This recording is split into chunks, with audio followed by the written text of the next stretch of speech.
Dag. I dag skal vi spille LSPDFR. Vi skal ud og køre i Volkswagen 94'eren, lavet af Turtle Modding. Så lad os gøre det. Jeg tror, hvis jeg husker rigtigt, så jakken jeg har på, den er lavet af IB Modifications, og vesten den er lavet af pelse.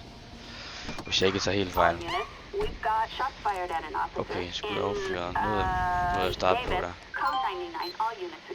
Ja, på tip vi sætter kursen i for nærmere, når vi er fremme. Bravo 10 og 20 skift.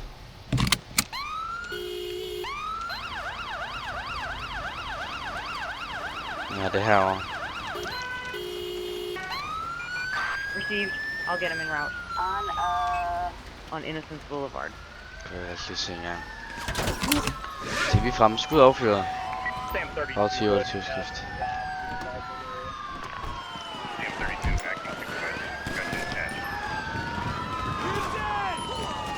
Der kommer Romeo og alt det der. Så vi skal også bruge Lima herude. Vi skal bruge Lima 10. Bravo 10, 28 skift. Politiet!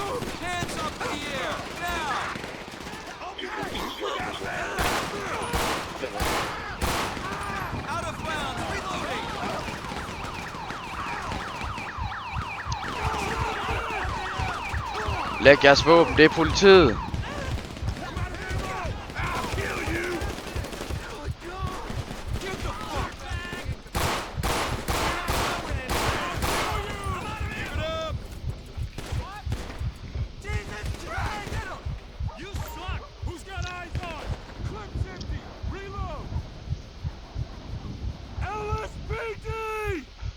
Okay, han har simpelthen sin taser fremme.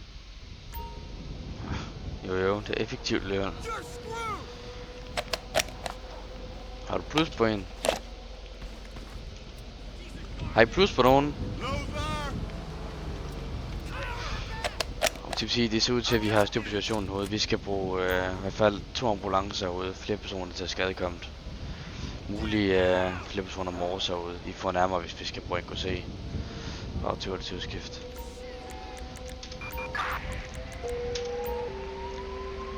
Hvis jeg undrer over, hvor de der, hvor min dispatch lyder, eller lyder til vagtcentralen,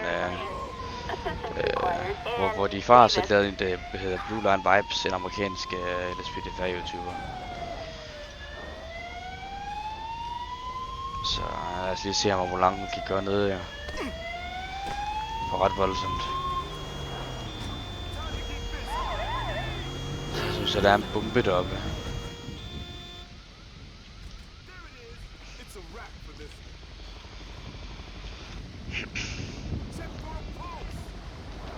Hvis nogen der eller ting, jeg godt tænke jer at se, så skal I skrive det gerne ned i en kommentar i hvert fald. For eksempel hvad vi skulle køre, hvis de havde en idé til det, eller andet spændende. Lad os lige få taget deres våben her.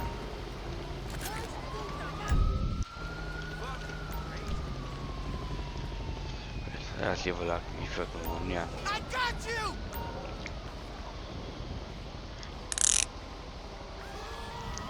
Det ville jo i virkeligheden være Romeo, men ja. Okay. Han var i hvert fald død, kunne jeg se det. Hold nu kæft.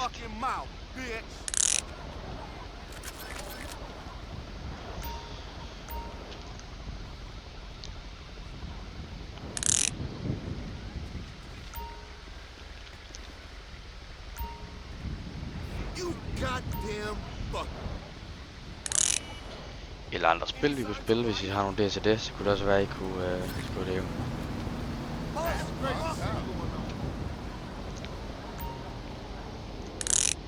Så hvis I kan man udvikle kan man lave et Discord, hvor der er, man kan for eksempel få hjælp til LSPDFR, hvis man har brug for det. Hvis der er noget, man undersøger, eller noget, man har spørgsmål til, så kan man også få svar på det.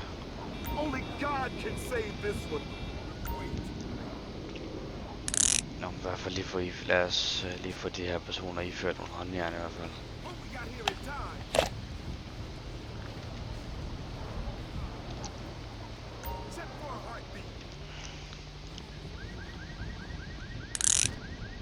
Okay.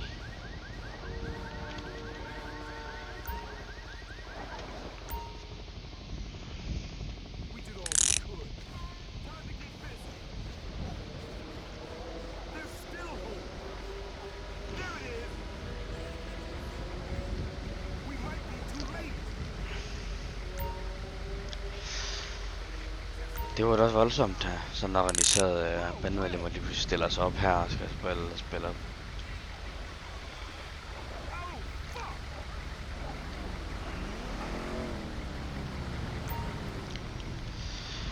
Nå. Men fru, kan du ikke lige blive her engang? Wait a sec, buddy. Og der er mit navn på. Kifwan. Tak skal du have. Thank you. Og på tip 10 forespørgsel EKKM valget til Molly Kieran 0401 2005 på 1028 kamp. Motherfucker. Okay, der er ikke noget der. Har du noget lovligt på dig? Okay, du vil have kl. 00:17 anholdet sigtet for overtrædelse af loven til stofvåbenloven. Så frem jeg finder noget på dig til forsikringen forfald, du er selvfølgelig ret til at klage bagefter. Okay, vi taler lige engang. Okay, du har ikke noget på dig, du ikke må have. Okay, godt. Vi så i vandrummet en gang. Så er klokken 00... så du er 00:18, når vi er forfærdet sigtelsen om loven til stoffer. Det er også, så bibeholder vi selvfølgelig sigtelsen omkring våbenloven, og selvfølgelig pligt til udtaler. Jeg skal lige høre, om du kan erkende det, du bliver sigtet for en gang. Okay, det kan vi gerne tage en overordnet, det kommer ikke til at ske. That's not gonna happen nu. Det kommer ikke til at ske, men du kommer til at blive overordnet. Du vil få lov til at snakke med nogle kollegaer inde på politistationen, når vi så kommer så langt på det til plads her. Godt.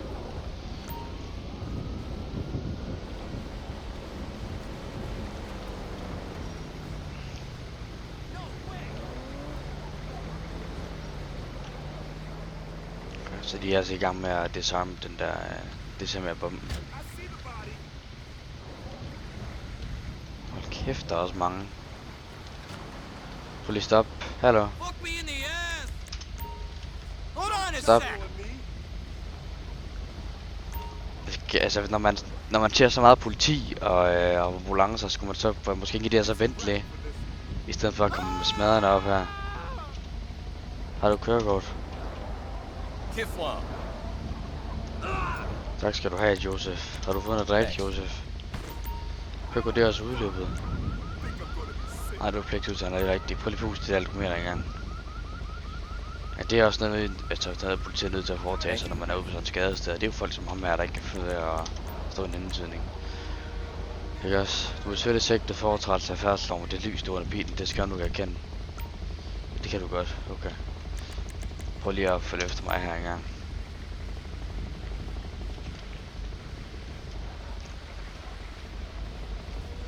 Yes, vi skal lige den her vej nu. Hvis du lige følger med her engang, bilen. Prøv lige at følge med her engang. Hallo, hvad er det, du forstår? Følg med.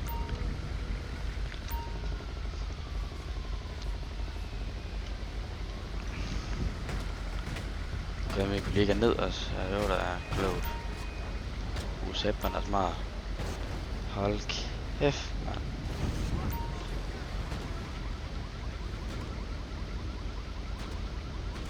Har en død person til at hænge bagpå. Nå, du kører en paramedicin ned. I know what you mean. Hold kæft, mand. Følg nu med.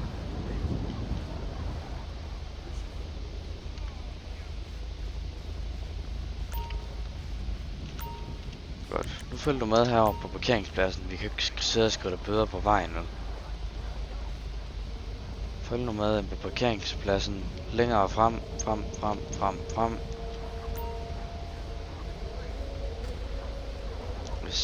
Videre. Godt. Stop.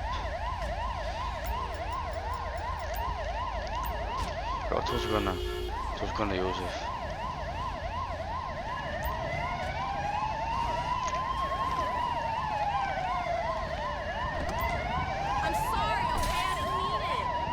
Altså, det er sjovt, hvordan man altid skal have. Jeg har et kørekort, ja, det er 162 dage gammelt, jo. Så bliver han selvfølgelig også sigtet for, og det skal vi også lige have spørge, før man kan erkende.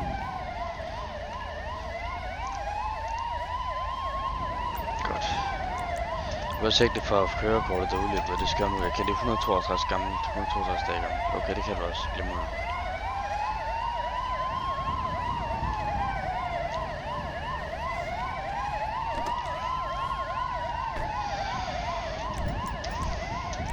Så får han både for kørsel og førerret første gang, og så får han for overtrædelse af færdselsloven for lyserne bilen af. Og han kunne godt erkende det, så han skal ikke i retten med den her.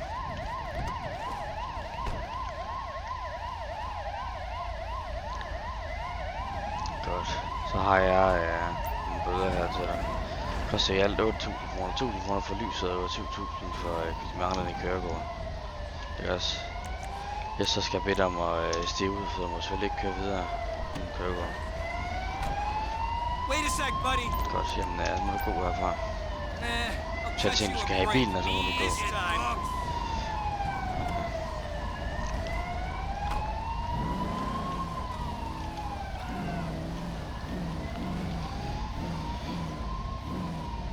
Godt.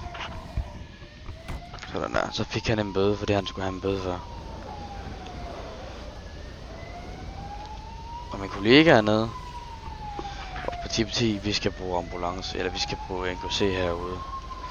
Vi har flere mors. Fra 28 skift. Assistance required On Innocence Boulevard.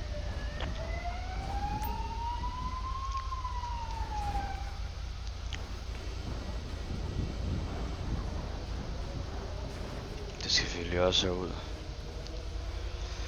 For at de lige kan varetage den opgave. Det er sgu sjovt, at sådan noget organiseret bandekriminalitet og hver gang at man er færdig sådan et sted, og man bare spærrer af, så skal folk altid spille virke mærkelige og dumme, fordi de skal køre igennem sådan nogle patienter også. Han har også kørt helt herind, ja. Og sender de en sag uden kørekort. Altså det er sgu mærkeligt. Goddag, det er politiet. Har du et kørekort, jeg må se? Altså, du er godt klar over, når man ser sådan noget, man ser, at der er ambulancer af politi og folk, der ligger bevidstløse, så skal man måske ikke køre ind. Har du noget at drikke? Nej, prøv lige at puste en gang. Thank you. Okay, du ligger lige under, ikke? Ja. Godt, god dag. Catch you later. Så lad mig det en anden gang.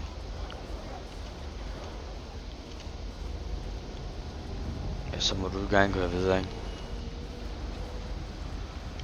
Det er bare så du kan holde dig midt i det hele. Ja, okay. Du bliver min kollega det pludselig, eller? Nej, okay.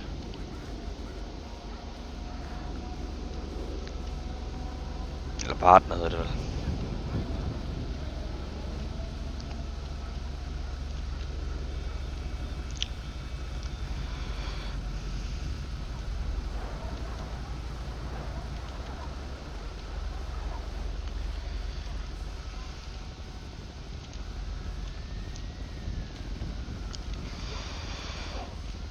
Nå, lad os se engang. Hvor langt det tager, hvor langt de er med den med det som er bomben. Hvorfor er det ikke lige sådan med at slukke bilen? Ej, med den her, den der video her, det er godt nok. Den er sgu... Det er sgu en, det er en nice interslaget bil vi har der.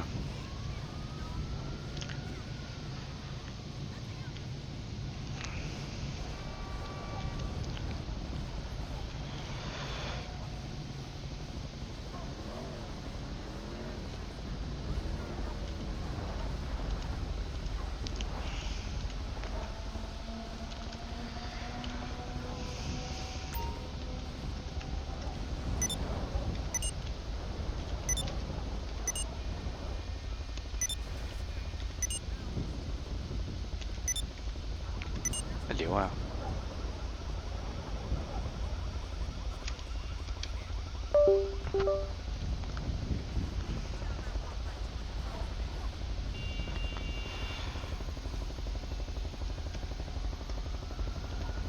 Nej, okay.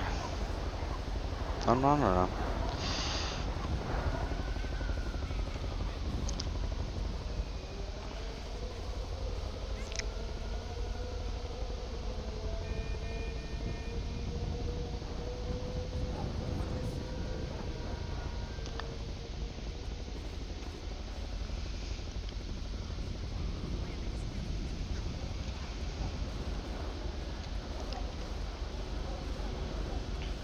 Jeg håber også, at de har haft en god jul i går. Eller i forgårs hedder det vel næsten. Jeg optager det her klokken 10:30 om natten, så ja. Det er også derfor, det er mørkt. Okay, jeg kan se, hvor langt er I med at hente Mors. Vi skal tilbage og skrive snart, så... Vi skal have skrevet om det her, ja.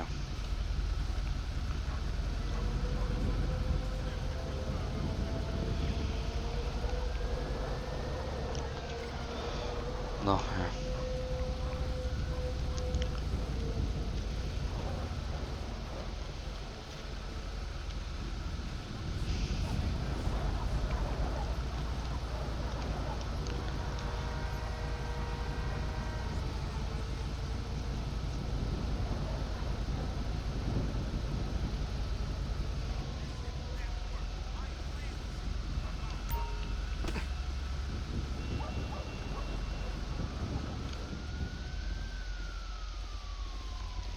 Jeg tænker godt snart, vi kan flade området.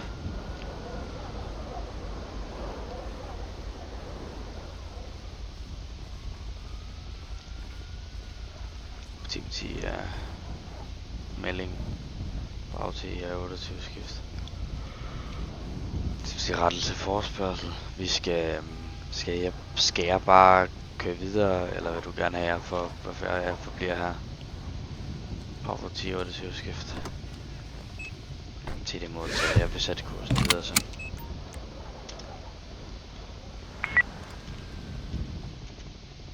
Plate coming back clear with no active warrants.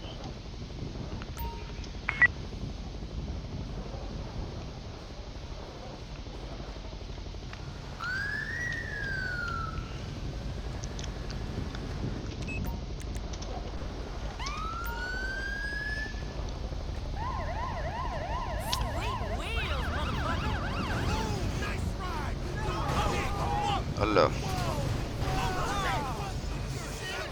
Der er simpelthen... Hold da op, du skal lige plukke mig bagfra.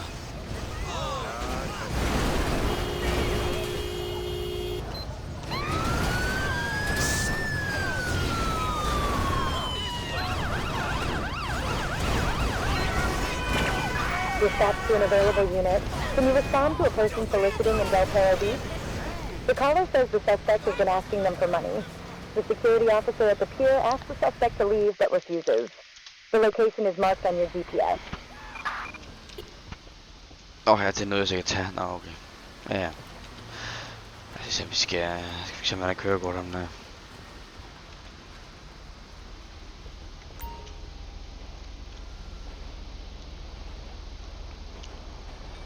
Nå. Nu kommer der tog. Nå, jeg crashede desværre med det hele, jeg skulle til at tage kørekort på ham der. Så jeg håber noget videoen alligevel, så husk at abonnere og like og alle de der sjove ting der, man skal sige nogle om dage. Yes, hvis jeg abonnerer nogle ting, I godt tænker jer at se, eller andet spændende, I har af sjove idéer, så skriv det lige til mig nede i kommentarfeltet, så vil jeg lige kigge på det engang. Yes. Jamen, ej. Racing to the rescue with flashing lights. Angels standing